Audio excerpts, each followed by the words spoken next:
Yes, Wrestling Band's back again, and you know what that means. It's time for another review. NXT Stand and Deliver 2022.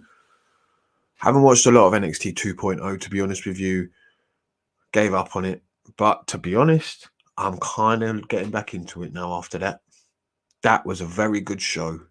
I did enjoy it. Okay, it wasn't the quality of maybe ROH's Supercard of Honor, but it was a good, enjoyable show. I enjoyed it from start to finish. I can't lie. 6 matches, good action.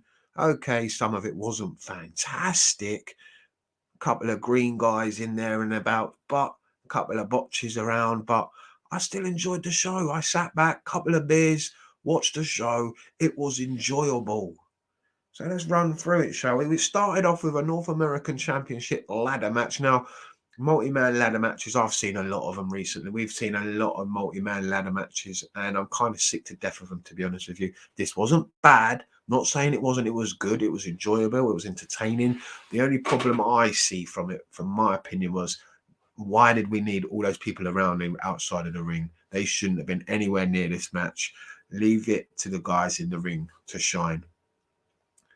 There was that big Indian dude on the outside who took most of the shine away from a lot of the people in the ring. You had Legado del Fantasma. You had that woman, Carmen Electra, or whatever her name is, Electra Lopez, getting involved. Trick Williams. He was kind of funny when he was trying to climb the ladder when he's scared of heights. I did laugh about that bit, but other than that, I thought they just got in the way. There was too many people.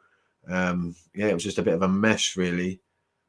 The action in the ring, though, from the actual competitors, I was really impressed with Cameron Grimes. Very, very talented young man. Well, not young man anymore, is he? Santos Escobar, I thought did really well. I thought he was going to win the match, to be honest with you. He seemed really comfortable in there. Solo Sequoia, Oos was the one I really wanted to win it, but for me, that geezer needs to be put up on the main roster with the Bloodline, the Ones, and let him shine there with them. To be honest with you, he will, of course, acknowledge the tribal chief, the head of the table. Of course he will. Our Universal Champion. Of course he will. Grayson Waller. I haven't been a big fan of him when I watched NXT 2.0 previously, but I thought he shone really well here. He was another one I thought, you never know, he could win this. But they gave it to Cameron Grimes. Carmelo Hayes, another guy I thought did really well. He was a North American champion. But Cameron Grimes wins the match. Good finish to it. Where he does some sick-ass top rope double stomp, double foot stomp. It was just amazing. Some of the risks these guys took. I'm pretty sure Grayson Waller broke his arm, if I'm not mistaken. If he didn't, then he's very, very lucky with that elbow drop off the ladder through another ladder. Shortening careers already in this match. Was it worth it? Maybe not. We've seen so many ladder matches. We're kind of like numb to them now, really, when we see all these things. These guys are just breaking their bodies, and we're just going to forget about it next week, aren't we, really? We're not going to remember this match, really, for all the big stunts they do. We've seen it so many times before, and we're going to see it again in a couple of weeks, probably, with another ladder match from another company. One match I really did enjoy on this show was the singles match between Tony D'Angelo. Hey, Paisan. And Tommaso Ciampa. It was Ciampa's pretty much his last match in NXT. He's like the last little bit of the gold and black brand. And he's done, basically. I'm pretty sure he's going to be moving up to Raw. I don't think his contract's up with WWE. I'm pretty sure he's sticking around, but he's moving on to Raw, and he's brilliant. He could do big things on Raw or SmackDown, wherever he's going to land. It was a very good match. Tony D'Angelo really impressed me. Okay, he's got that shit Italian gimmick. Tony, you could have called him Paulie, you could have called him Louis. Doesn't really matter. He's one of the Paisans. He's a made man now after he's beat Ciampa, and he's going to go on to good big things, I believe. I enjoy him. I thought he was quite good. It's a bit of a stereotypical character, but hey, that's what we're going to get from NXT 2.0. It's entertaining at times, and he's one of the guys I do actually enjoy, and he can actually go in the ring. He's very, very talented. It was a good match, and at the end, when he won the match, afterwards, Ciampa was in the ring getting applause, goes to the back, and then the music hits. Bow down to the game.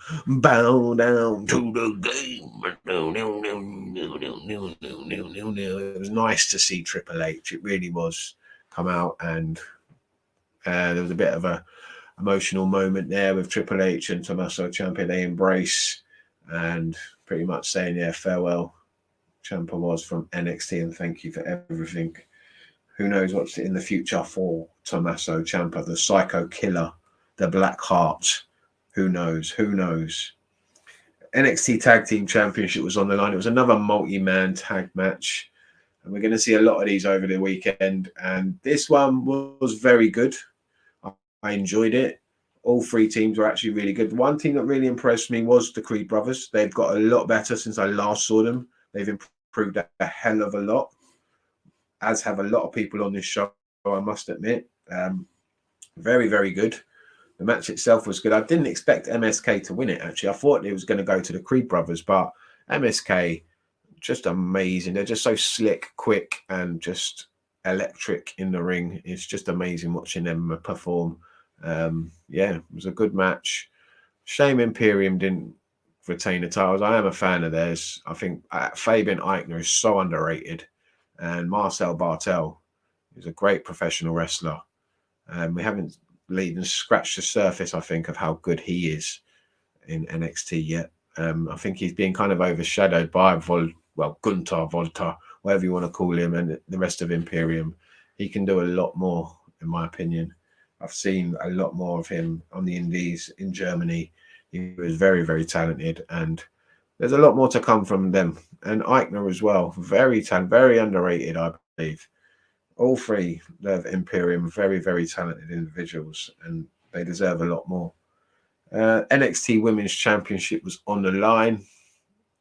Again, Mandy Rose. This is like NXT was a great move for Mandy Rose. She has improved so much. It's unbelievable. From where she was on the WWE roster, just drifting along, another blonde bimbo that nobody cared about. Now she's a character. She can work in the ring. She's had some good matches. This was a very good women's match. Okay, it was a fatal four-way, and I'm not a big fan of women's wrestling, to be honest with you. But like I said previously, if you go back and watch my other videos, if they're good, I will watch. And this was good. I enjoyed it. That Cora Jade, talented. She's young. She's got a bright future. Io Shirai, when is she moving up to the main roster? Because they need her ASAP. Kaylee Ray, again, yeah. Another Scottish wrestler we can actually get behind. It's not a stupid ass fucking gimmick like Doudrop or Nikki Ash or Drew McIntyre, fucking William Wallace wannabe. Yeah, Kaylee Ray, KLR. This was a very good match. I believe. I thought it was. I really enjoyed it. Mandy Rose retains, deservedly so. I've enjoyed Toxic Attraction. I don't know why they dropped the tag titles. I think that was a ridiculous move. I think they should get them back ASAP and just let Toxic Attraction just reign over the women's division of NXT for the foreseeable future. They're enjoyable to watch. They're nice to look at. What's wrong with that? That's a draw. Sex appeal is a draw. Come on, guys. You've got to admit it. So we had Gunther Volta, whatever you want to call him, against LA Knight. Yeah, dummy. Yeah, yeah. LA Knight or Eli Drake, whatever you want to call him, going up against Gunther Volta. I've got to say, Volta is looking trim. Lost a bit of weight. And for me, he doesn't seem as imposing anymore. But dude is still as dominant as ever. He took apart LA Knight. LA Knight put a good shift in, but it just wasn't enough. Like, this guy, Volta, Gunther, whatever you want to call him, is just dominant. I mean, I loved him on the indies, watching him. Great guy. I met him a couple of times. He's a lovely guy. He won't let you know that in his character, but yeah. It was a good match. I enjoyed it. I always enjoy watching Volta just slap the shit out of people. So yeah, good one. Had a beer, watch Volta slap the shit out of someone. What's wrong with that? It was enjoyable. I enjoyed it. If you did too, fair play to you. LA Knight, not really going anywhere in NXT 2.0. I think he could be better up in like Raw or SmackDown, to be honest with you. I don't know what they're going to be doing with him. Maybe he's staying in NXT, but he's just been up and down, wins one, loses one, wins one, loses one. As for Volta Gunter, surely a title challenge has got to be in the near future for him. He came over from NXT UK after like reigning like supreme over there and just dominating for years as the NXT UK champion. And then I was expecting big things from him, really. I am still expecting an NXT title reign. I am expecting him to go up to the main roster and absolutely dominate there as well, to be honest with you. I don't see why not. It's in the future for him. And yeah, future's bright for Volta Gunter. I can't stand the name Gunter. Why did they need to change it? Why? What was the need for it? What is wrong with Volta? Anyway, main event time, baby. And it was Braun Steiner Breaker, whatever you want to call him. Again, a shit name. I can't stand. Why his dad and his uncle were just inducted into the Hall of Fame, and you still want to call him Braun fucking Breaker? Braun Steiner's fine. Rex Steiner, whatever you want to call him. But Braun Breaker, I'm sorry, I don't like the name, but if he's going to stick with it, I don't care, to be honest with you, because in ring, the guy is absolutely phenomenal. He is more than ready to be moved up onto the main roster and challenge people like Roman Reigns. Seriously, this guy is that damn good. He is the future of professional wrestling.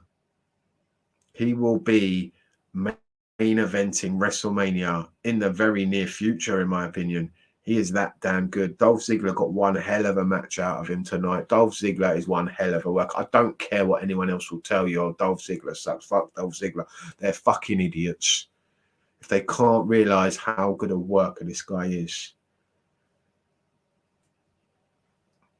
Great match. Bobby Roode, okay, getting involved